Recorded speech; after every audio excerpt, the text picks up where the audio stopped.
Halo teman-teman, hari ini kita akan diskusi tentang kenapa biaya kursus bahasa Mandarin mahal. Bersama Laushe kita, Laushe Elvina. Beliau kebetulan lulusan China dan ya silahkan perkenalkan diri Laushe. Oke, halo, salam kenal semuanya. Nama saya Elvina dan saya adalah salah satu guru bahasa Mandarin.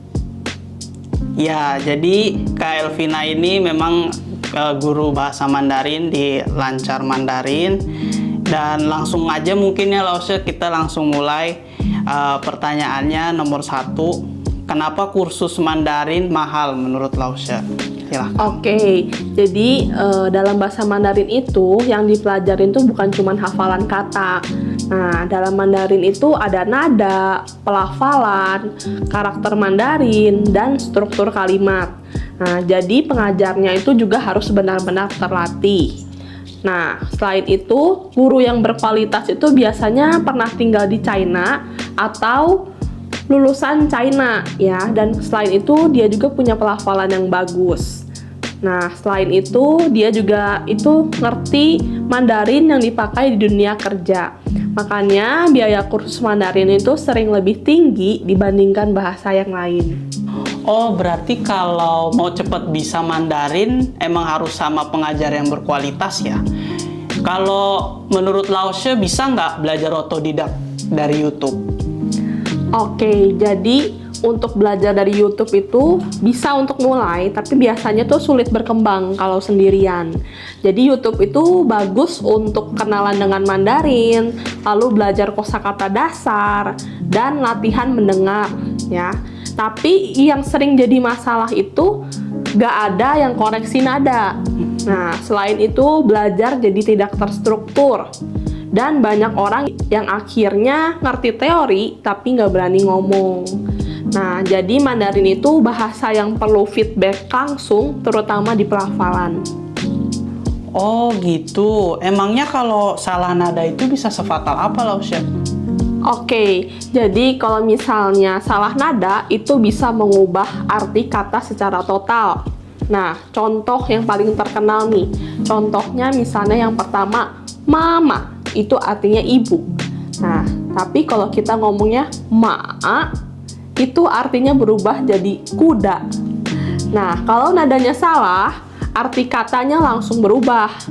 Karena dalam Mandarin, nada itu bagian dari kata. Jadi bukan cuma aksen, tapi memang menentukan arti. Itulah kenapa pelafalan Mandarin harus dilatih dari awal. Wah, fatal juga ya Laushe. Ngomong-ngomong, kenapa ya skill Mandarin dibutuhkan di perusahaan di Indonesia? Oke, jadi alasan utamanya itu karena sekarang banyak perusahaan China masuk ke Indonesia. Masalahnya, tidak banyak orang Indonesia yang bisa bahasa Mandarin. Jadi orang yang punya skill bahasa Mandarin itu sering punya nilai tambah yang besar. Bahkan di beberapa posisi, komunikasi dengan tim China itu jadi lebih lancar. Lalu peluang naik jabatan lebih cepat dan pastinya gaji bisa lebih tinggi. Nah, Mandarin sekarang tuh bukan cuma skill bahasa, tapi juga untuk skill di karir. Banyak juga ya manfaat yang didapat dari kemampuan bisa bahasa Mandarin. Kalau mau mulai belajar bahasa Mandarin, kira-kira harus dari mana nih Laushe? Oke, kalau mau belajar bahasa Mandarin itu bisa mulai dari pelafalan dan nada, lalu pinyin, kosakata sehari-hari, dan latihan dengar dan ngomong setiap hari. Nah, jadi jangan langsung fokus ke karakter huruf Mandarin yang jumlahnya ribuan. Nah, yang paling penting itu di awal adalah telinga terbiasa buat mendengar bahasa Mandarin dan mulut yang berani ngomong bahasa Mandarin. Karena belajar Mandarin itu lebih mirip latihan skill daripada hafalan pelajaran di sekolah. Wah, menarik sekali ya diskusi kita hari ini Laushe.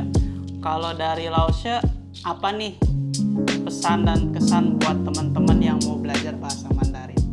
Oke, jadi buat teman-teman yang mau belajar Mandarin, semoga semakin banyak teman-teman yang mau belajar Mandarin, terutama buat kalian yang mau merintis karir. Oke, dan ada satu peribahasa dalam bahasa Mandarin nih. Apa tuh Laushe? Oke, lao lao xue tawao. Nah, artinya harus terus belajar sepanjang hidup, tidak peduli usia berapapun. Wah, keren sekali peribahasanya Lause. Oke, sampai sini dulu podcast kita pada hari ini. See you next time. Bye-bye.